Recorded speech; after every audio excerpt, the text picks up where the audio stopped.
And I'm very, very angry. Very angry. Very, very angry. I'm mad. Mateus Fernandes is signing for Tottenham. What a bloody surprise. Welcome to Manchester United. The chaos continues. Bloody hell. What a bunch of prats.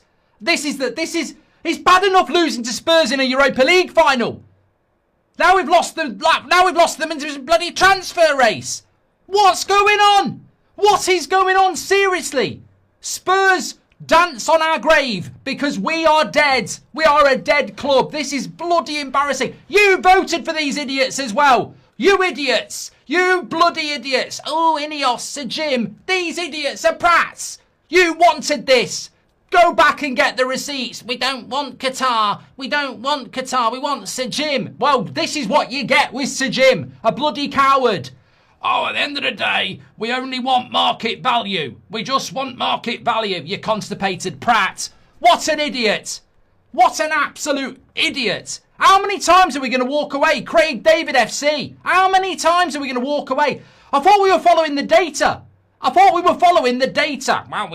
end of the day, we follow the data. We're trying to be the new Brighton. We basically follow the data to the player. And then we fucking walk away because it's too expensive. I can't speak.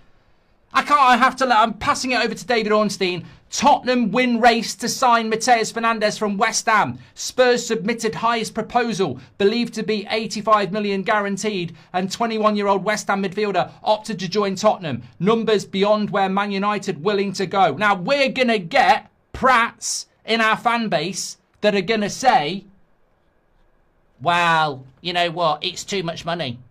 It's too much money. That's why we haven't done it. It's too much money. That's what idiots are going to say. We're right to walk away. Have a fucking word with yourselves. Have a word with yourselves. You'd walk away from Rooney. You'd walk away from Andy Cole. You'd walk away from Roy Keane. You'd walk away from Jaap Stam. You'd walk away from Rio Ferdinand. You'd walk away from Veron. You'd walk away from every bloody time we did this in the past to be successful. At what point did you shove your head up this ownership's arse and say it tastes nice? At what point did you abandon your ambition to go with, we're right to walk away. We're right to walk away from Semenyo. We're right to walk away from Anderson. We're right to walk away from Hall. We're right to walk away from Diamonde. We're right to walk away from Fernandez. Bloody hell, who else are we going to be walking away from? We'll be walking away from Harvey Barnes in a minute. Oh my God. Poundland, this is a joke. Look, it's a lot of money. It's a lot of money. I accept it's a lot of money. But hello, it's football. It ain't your bloody mum and dad's fucking will, is it? They're not off to bloody Tenerife spending your inheritance. It's football. We're meant to enjoy it. I can't deal with, oh, well, I think we should walk away. The economic market dictates that, we have to survive and we've got a stadium to build and we've got the debt. Who gave us the bloody debt? Why do we need to build a new stadium? Because the Glazers let Old Trafford rot. We wouldn't need it. Do Liverpool need a new stadium? Have you been to Anfield lately? They'll be using Anfield in the fucking Euros. There's nothing wrong with Anfield.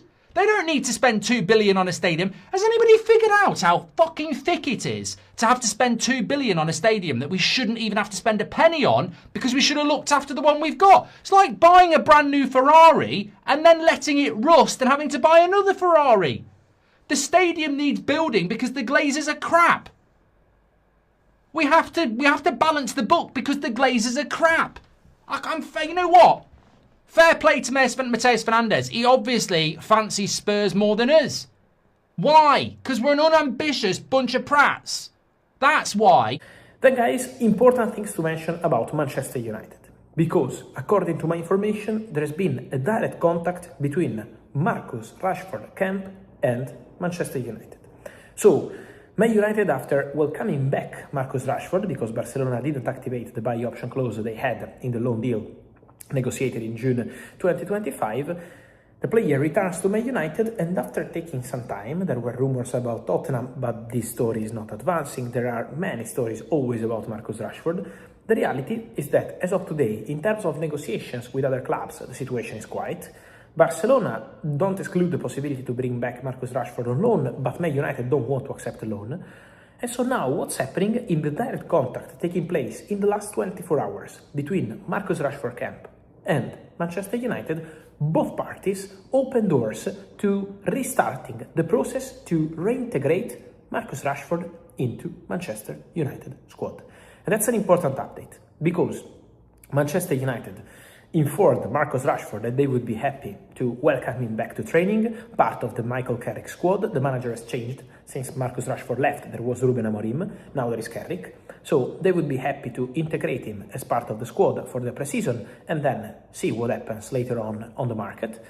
And Marcus Rashford, from what I understand, didn't close doors to this. So Rashford is open to restarting his Manchester United life, returning to training, and then, again, to see what happens, because there is a release clause, because maybe clubs will arrive and try to sign Marcus Rashford, and in that case could be an opportunity for the player and for the club. But Rashford is still under contract till 2028 at Manchester United, and Man United are open to welcoming him back in their pre-season, in their project. Then, it doesn't mean Rashford is 100% staying at Man United, but welcoming him back, it's already a big part of the story.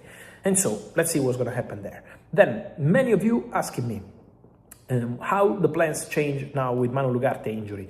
Tottenham have smashed their transfer record after agreeing a deal of around £85 million for Mateus Fernandes. This is a huge coup for Spurs, who have won the race for the West Ham midfielder ahead of Manchester United. So Michael Bridge joins me on set. What are the details of this then? Well, quite incredible, Bella. Look, we know for the last few weeks, Spurs pretty much went head-to-head with Manchester United for the transfer of Mateus Fernandes from West Ham United. West Ham United were very insistent. We want £85 million for a player they believe is going to be one of the best midfielders in world football. He's only 21 years of age. He's already shown a lot in his short career, impressing throughout. Now, original interest from Manchester United. Spurs, we know for some time, have been interested in Sandro Tonali.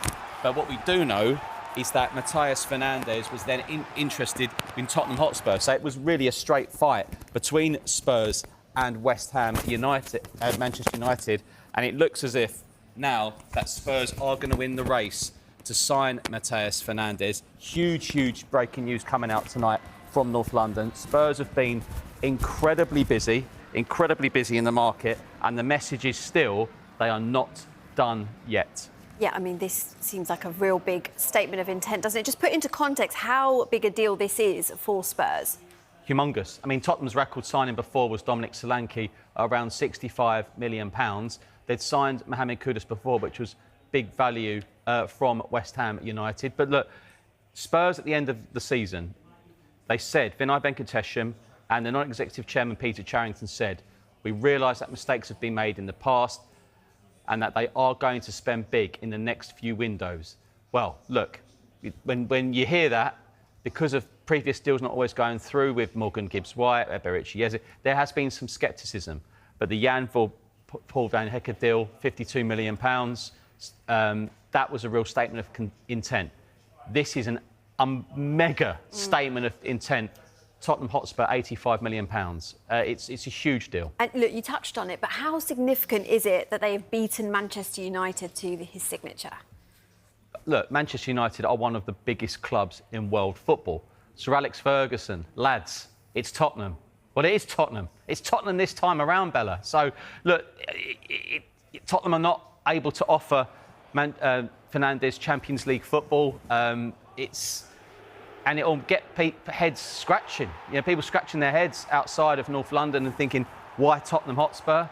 But what you can also say is that despite not having European football, despite finishing 17th in the last two seasons, they are still able to beat another club to the signing of Mateus Fernandes. Now, Manchester United could argue and say, we think those figures are beyond us. We'll now look elsewhere, which is that what they are going to do? But from Tottenham's point of view, they feel they're signing one of the best young midfielders in the world. In terms of Sandro Tonali, what would the situation be there? Would they still pursue a deal for him, do you think? I've heard no different. What I was told over the past few weeks is that it was both. I've not been told otherwise so far. Again, you know, this is another. That would be another unbelievable statement of intent. We know how well he's done at Newcastle United. We know other Premier League clubs like him as well. The thing is with as well, When you are shopping at the high-end market, you expect to have clubs go up against you, and that's what's going to happen. That's what happened with Mateus Fernandes. I think in the past, the criticism with Spurs is they have spent the money on the signings, but maybe not necessarily the wages.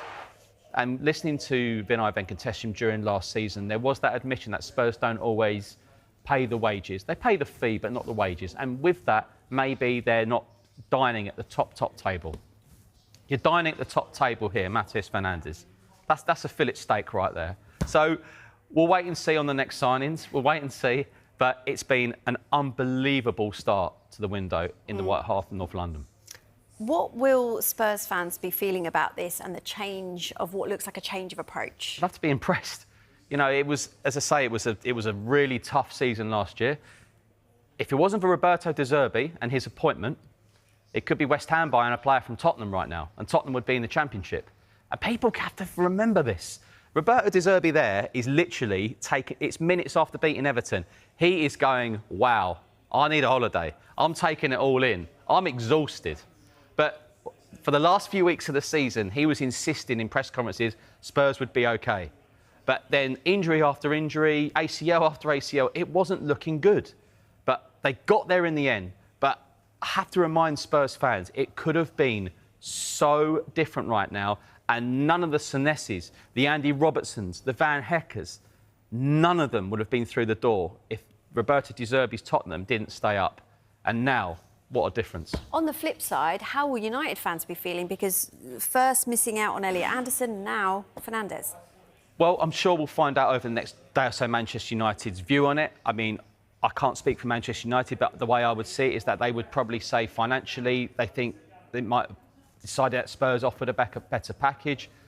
I've said before that Fernandez, I think, you know, as much as he admired Manchester United, he was keen to stay in London as well.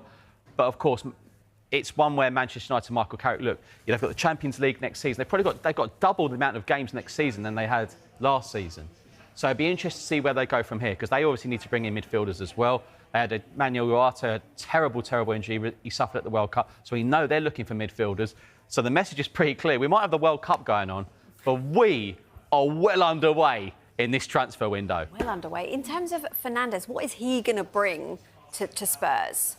Well, he will immediately enhance that midfield. We see what he's like with the ball coming out of play from the defence.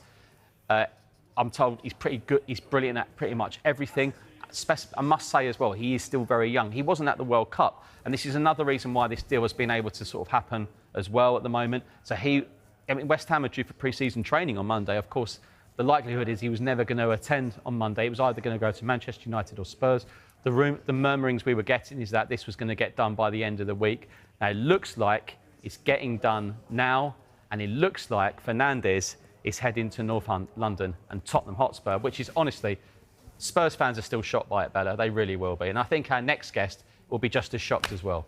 Things are happening all around Europe. Guys, let me remind you to like this video, to turn on the notification bell, to let me know your comments, because I'm very curious on Enzo Fernandez, on Marcus Rashford, on Echevarria, on all the rest we've been mentioning, also Mateus Fernandes. And as always, guys, I will see you here every single day. Turn on the notification bell, because the videos are not stopping, and we're always here to keep you updated on all things about the summer transfer window, even during the World Cup. Thank you.